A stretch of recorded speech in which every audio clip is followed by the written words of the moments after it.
Seigneur, nous te disons merci pour ce matin que tu nous accordes encore. Merci pour cette opportunité que tu nous donnes pour parler à ton peuple. Oh Dieu, nous te prions, Seigneur, de descendre au milieu de nous et d'ouvrir nos intelligences par le Saint-Esprit afin que nous comprenions, Seigneur, la portée de ton message de ce matin et que ce message nous donne vie et que ça ne devienne pas un jour devant toi un sujet de condamnation. Je me lève contre toute puissance de l'ennemi qui peut venir distraire le peuple de Dieu, encelé dans les noms puissants de Jésus. Je vous chasse et je vous envoie dans les lieux arides. Seigneur, sois avec nous. Bénis ce moment dans le nom de Jésus. Amen. Oui, bien-aimés dans le Seigneur, nous bénissons le Seigneur qui nous a accordé encore ce matin des grâces et qui nous a donné cette opportunité de partager la parole de Dieu avec vous. Le Seigneur est bon pour nous. Être en vie, c'est déjà une grâce merveilleuse de la part du Seigneur, car beaucoup sont morts et ils ont perdu tout espoir. Étant en vie, c'est que le Seigneur attend de nous quelque chose. Il attend de nous parfois son service et peut-être que nous puissions arranger nos vies afin que nous préparions notre salut éternel, l'enlèvement qui arrive très bientôt, que nous attendons tous. Aujourd'hui, par la grâce du Seigneur, nous allons partager ce message qui s'intitule « Pourquoi faut-il détruire nos temples actuels pour sauver des vies ?» Ce message, la discussion des temples, est tombé bizarrement, coïncide bizarrement avec ce que nous venons de vivre, ce grand incident qui a touché tout le monde, que nous connaissons très bien, la destruction, disons l'incendie de la cathédrale Notre-Dame de Paris. Ce message nous avait été inspiré avant que cet événement arrive. Nous étions en train de préparer, mais il s'est fait que nous avons vu ce que nous avons vu là. Une grande maison dédiée à Dieu a été brûlée, incendiée.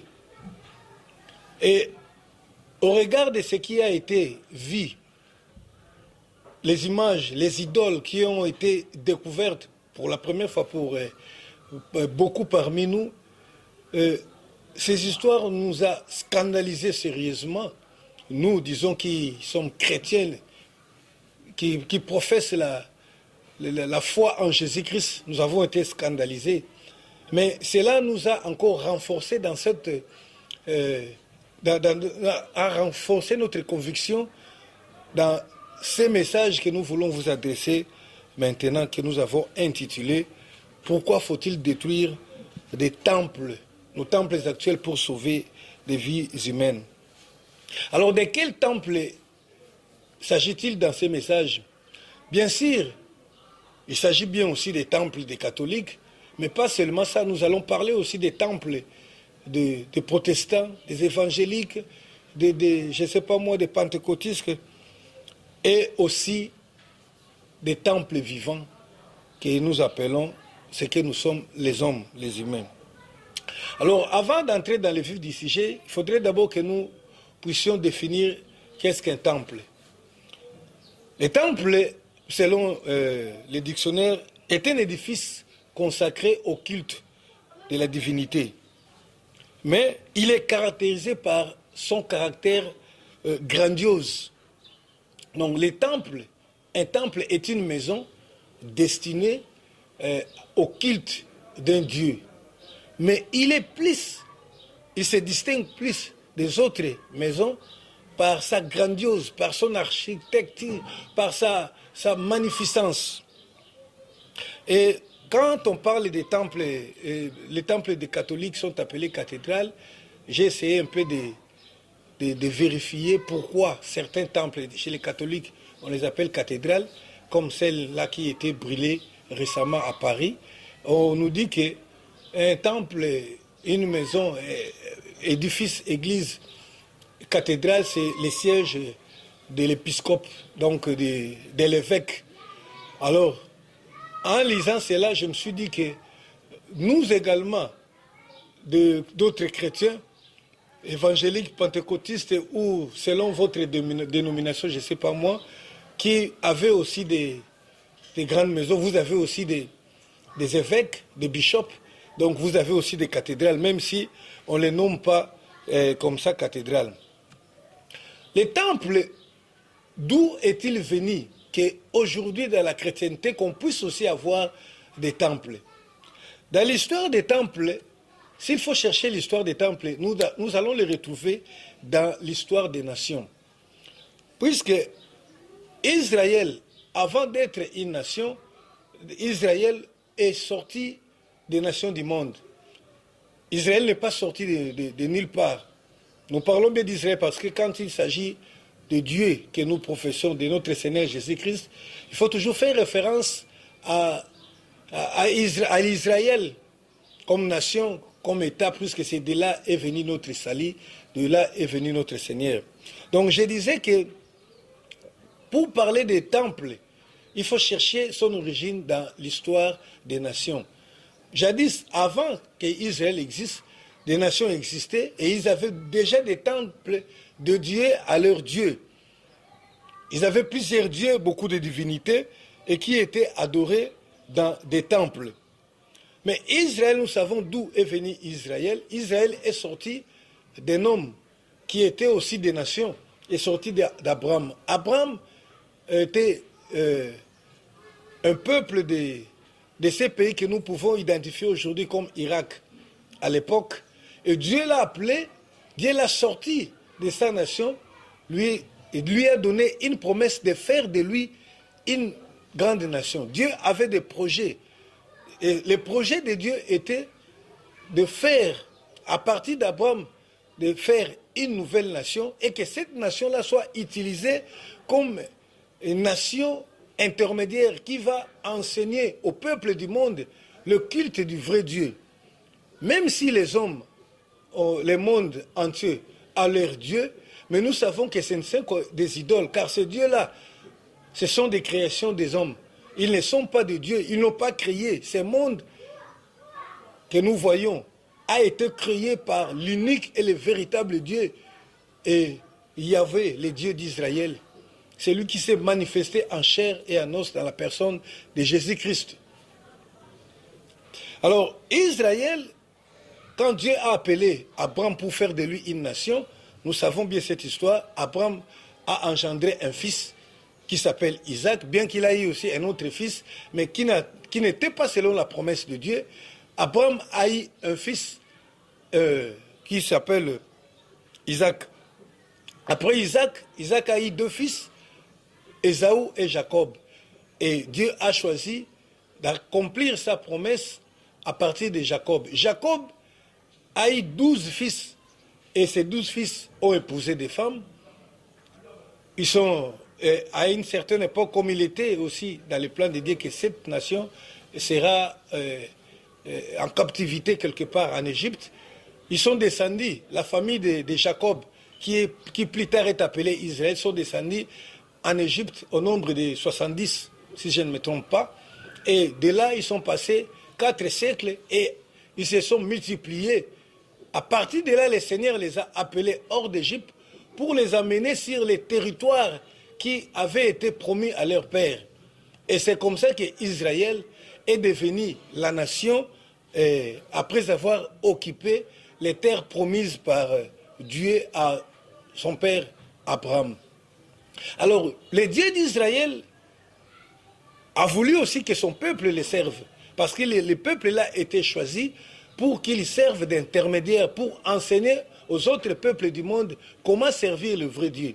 Parce que Dieu, c'est lui qui a créé, et Israël et tout le peuple, comme je viens de le dire là, Israël d'ailleurs n'est pas sorti d'Inéa, il est sorti des nations. Donc devant Dieu tous, nous sommes égaux, nous sommes ce peuple, mais il a choisi une nation. Et le Seigneur a montré à Israël comment l'adorer. Alors que d'autres peuples avaient déjà des temples, Dieu a donné à Israël un tabernacle. Le tabernacle, c'est quoi?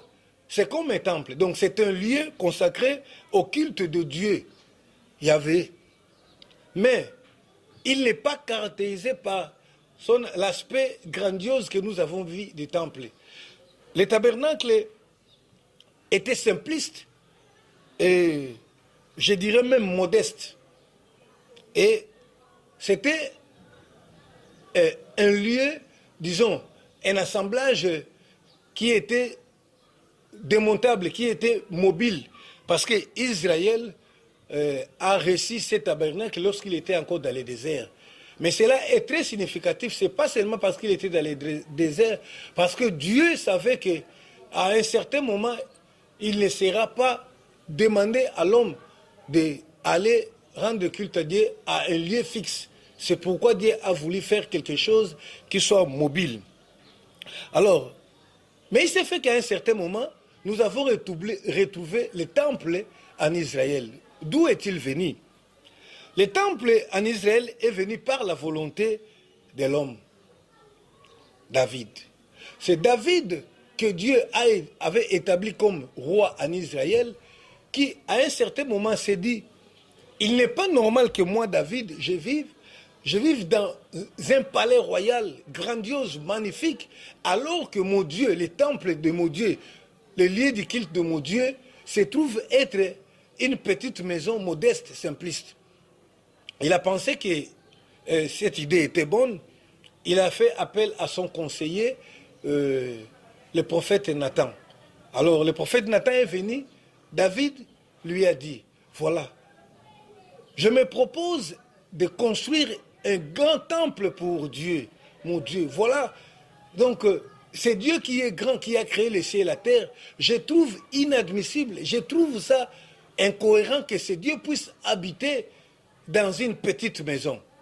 Retenez bien que ce n'était pas la demande de Dieu, comme je l'ai dit, que les temples en Israël, donc les temples dans les services de ces dieux que nous adorons aujourd'hui, n'étaient pas venus par la volonté de Dieu lui-même, mais étaient venus par la volonté d'un homme à la personne de David. Nous lisons dans les livres de 1 Chronique, chapitre 17, versets 1 et 2. 1 Chronique 17, 1 et 2. Je lis dans le nom du Seigneur. Lorsque David fut établi dans sa maison, il dit à Nathan le prophète, « Voici j'habite dans une maison de cèdre, et l'arche de l'alliance de l'Éternel est sous une tente. » Nathan répondit à David, « Fais tout ce que tu as dans le cœur, car Dieu est avec toi. » Voilà, Nathan, le conseiller, le prophète, qui en réalité devait donner une réponse venant de Dieu, a répondu directement à David, dit oui, c'était une très bonne chose, parce que c'était pour eux donner gloire à Dieu par l'aspect visible. Au lieu d'aller demander à Dieu, Nathan n'a pas consulté Dieu, il a donné sa réponse favorable. Mais maintenant, quelle était la réaction de Dieu? Après un temps, Dieu lui-même a reproché David par rapport à cette demande-là. Là, nous sommes au verset 3, toujours dans le livre de 1 Chronique 17, verset 3, je lis. La nuit suivante, la parole de Dieu fut adressée à Nathan. Remarquez que Nathan n'était pas allé demander à Dieu, mais Dieu lui-même est venu à Nathan pour lui dire, pour lui donner ce message. Va dire à mon serviteur David, ainsi parle l'Éternel, ce ne sera pas toi qui me bâtiras une maison pour que j'en fasse ma demeure, car je n'ai point habité dans une maison depuis le jour où j'ai fait monter Israël jusqu'à ce jour. Mais j'ai été de tente en tente et de demeure en demeure. Voilà, Dieu dit déjà à Nathan que je ne me suis pas plaint pour avoir habité dans un lieu modeste. Je n'ai pas habité dans une maison, j'ai évolué de lieu en lieu, de tente en tente. Donc, ce n'était pas dans la pensée de Dieu. Mais étant Dieu a voulu aussi laisser à l'homme faire quelque chose peut-être pour sa satisfaction. C'est comme si un fils voudrait donner un cadeau à son père, même si ce cadeau-là n'est pas du goût du Père, on les reçoit quand même par respect. Et c'est comme ça que le Seigneur agrée la construction du temple. Mais il donna des ordres à David et il proposa à la place de David que son fils Salomon, qui devait le succéder, puisse être le constructeur de ces temples-là. Donc, bien que les temples étaient construits en Israël, les temples ne furent jamais placés au-dessus de la vraie, véritable, ce qui signifiait la présence de Dieu. Les temples n'avaient pas été placés au-dessus de l'arche. D'ailleurs, c'est la présence de l'arche qui symbolisait la présence de Dieu dans les temples, qui donnait la valeur à ce temple-là. Mais peu de temps après, le temple est devenu pour Israël un sujet de contestation, des problèmes avec Dieu. Parce que Israël a considéré la magnificence, la grandiose de la maison-là, de ce temple qui était bâti. Ils ont oublié Dieu lui-même qui s'était manifesté à eux au travers de sa parole. Dieu qui symbolisait sa présence par l'arche dans laquelle était contenue la parole de Dieu, la loi qui était donnée à Moïse et la manne qui représentait aussi la parole de Dieu. Et à un certain moment, ce temple qui était devenu un sujet de gloire pour Israël, mais un sujet de contestation pour Dieu. Déjà dans Jérémie chapitre 7, nous voyons là, Jérémie chapitre 7, verset, Jérémie chapitre 7, au verset 1 et 6, et nous lisons, la parole qui fut adressée à Jérémie de la part de l'Éternel en ces mots. Place-toi à la porte de la maison de l'Éternel et là publie cette parole et dit, écoutez la parole de l'Éternel, vous tous hommes de Juda, qui entrez par ces portes pour vous prosterner devant l'Éternel. Ainsi parle l'Éternel des armées, le Dieu d'Israël. Réformez vos voies et vos œuvres et je vous laisserai demeurer dans ce lieu. Ne vous laissez pas à des espérances trompeuses en disant « c'est ici le temple de l'Éternel ». Le temple de l'Éternel, le temple de l'Éternel. Si vous réformez vos voies et vos œuvres, si vous pratiquez la justice envers les uns et les autres, si vous n'opprimez pas l'étranger et l'orphelin et la veuve, si vous ne répandez pas en ce lieu les sangs innocents, et si vous n'allez pas auprès d'autres dieux, pour votre malheur, alors je vous laisserai demeurer dans ce lieu, dans le pays que j'ai donné à vos pères d'éternité en éternité. Voilà, le Seigneur fait déjà des reproches à Israël, parce qu'Israël a commencé à considérer son temple comme étant Dieu lui-même.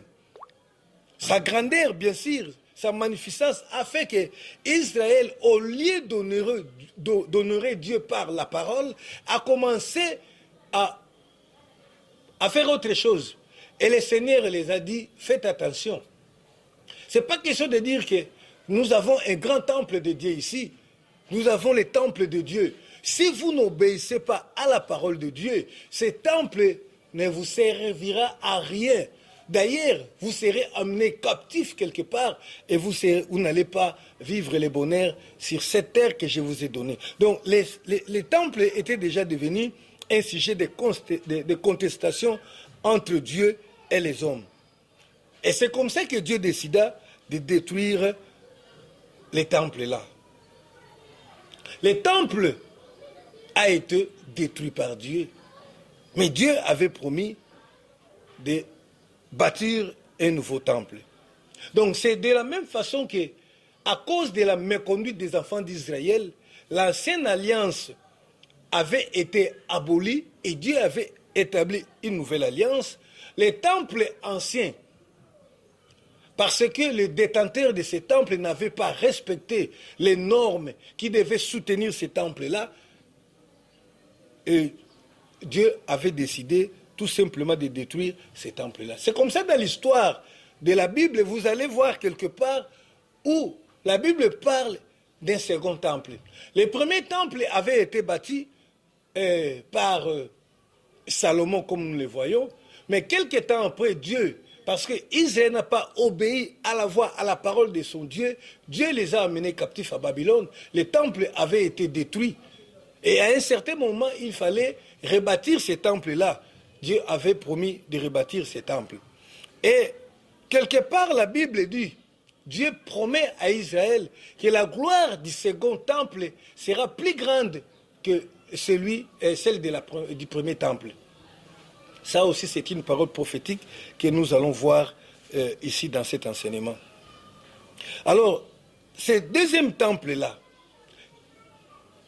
de quel temple s'agit-il dont Dieu t'a parlé que sa gloire sera plus grande que celui du premier temple?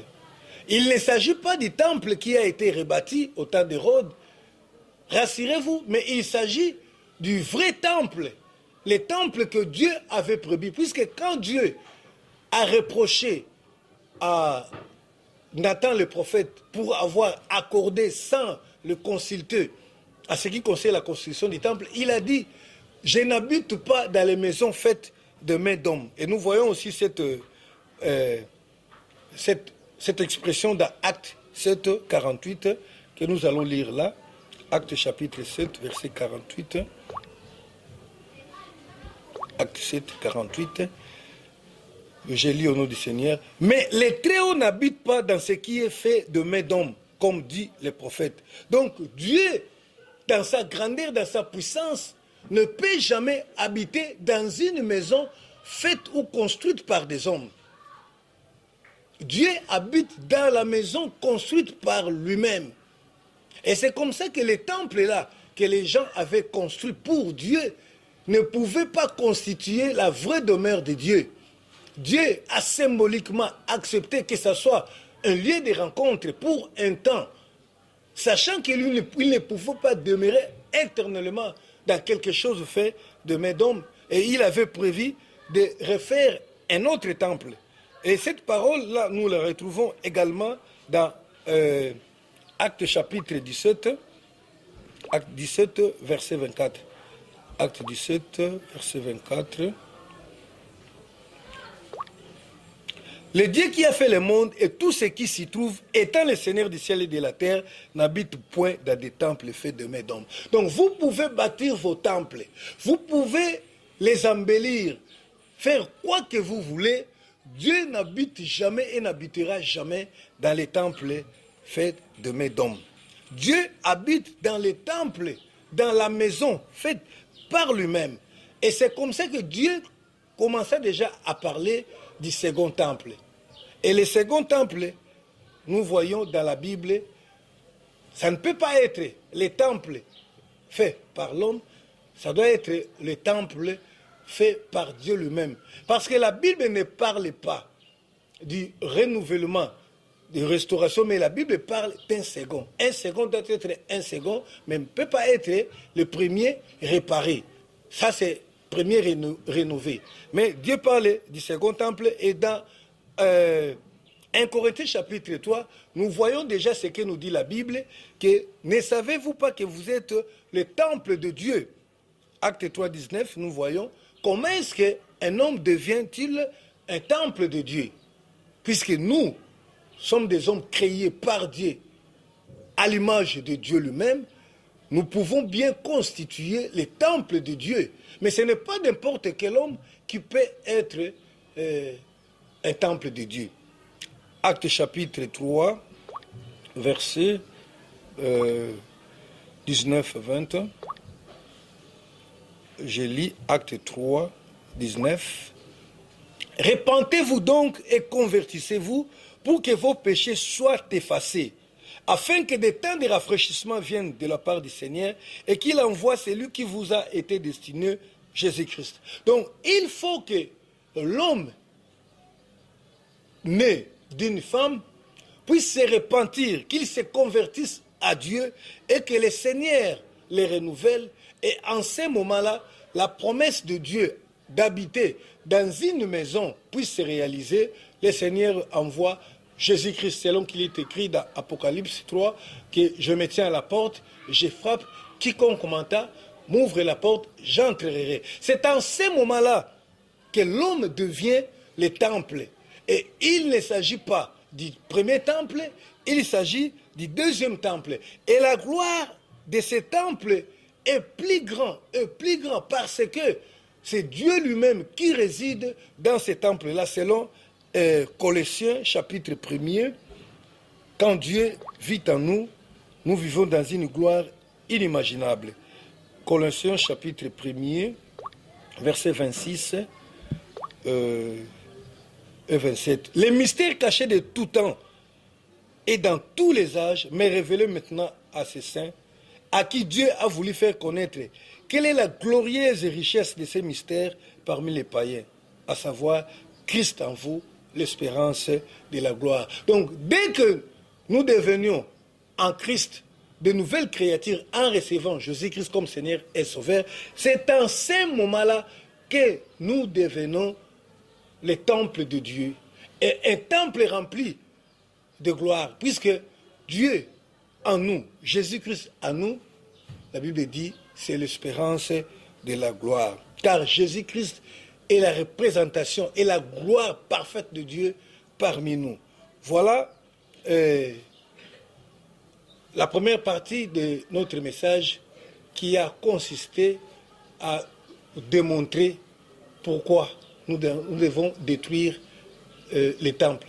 C'est ça le titre du message. Pourquoi nous devons détruire nos temples actuels afin que les gens reçoivent les saluts de Dieu. Dieu n'a pas commandé à l'homme de lui fabriquer des temples.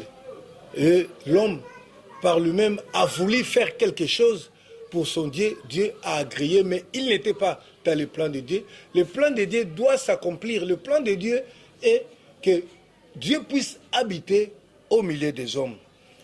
Que le Seigneur vous bénisse. Nous allons continuer ce message et vous verrez qu'il est important de détruire nos temples actuels afin que nous soyons sauvés. Que le Seigneur vous bénisse.